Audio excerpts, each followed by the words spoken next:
Hamaslarni tekinga berib yuborasizmi deyman. Salom alaykum, charchayapsiz. Ahvollaringiz yaxshimi, qanaqasiz? Tuzumsiz? Nechta Damas qo'yamiz aka? Xalqqa o'ylab. Voraveramiz aka, bir 9 ta 10 tacha bo'lamiz yakshanbagacha. Damas qo'yib yuboramiz. Xo'p, boshlanish to'lovlar qancha bilan chiqyapti aka? Minimum 100 dan boshlanyapti aka. 100 dan boshlanadi. Xullas $100 beradi.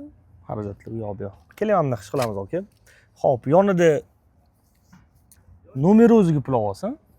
Qo'yani o'zimiz qilib beramiz. Farqi yo'q aka. Bo'ladimi? Bo'ladi. Zo'r tema, menimcha. Nomeri o'ziga keladi. Nomeriga pul to'laydi. Taqib olishiga baribir Jiguli olsa ham, Gelik olsa ham to'laydi, tushunman. Nomeriga pul to'lab yuboradi. Qo'yani o'zimiz yonimizdan qilib beramiz. Notariusini, bankka boshlanish to'lovini, to'g'rimi? Оформленияsi, zapreti, otsenkasi, sug'urtasi. To'g'rimi? To'g'ri. Hammasi ichiga kirib ketadi. Nomeri o'ziga pul olib keladi. Damas qilib beramiz. Kelasiz aka, olasiz, mana to'la Damas. Yoningiz sog' bo'lsin aka. Ag'darilib ketgan, yonib ketgan mashinalar yo'q, bilishim bo'yicha. Bu yoqda petnosi bor, udar bo'lmagan, masalan. Udar bo'lsa, udar bor deb aytamiz aka. Bir og'iz aytib qo'yiladi bu narsa. Chunki pastdan shu yerdan qaytib kelib, mana bu odamlar oldida sharmanda bo'lganda, to'g'risini aytgansiz. To'g'risini aytib qo'ygan, yaxshi. Joningiz sog' bo'lsin aka.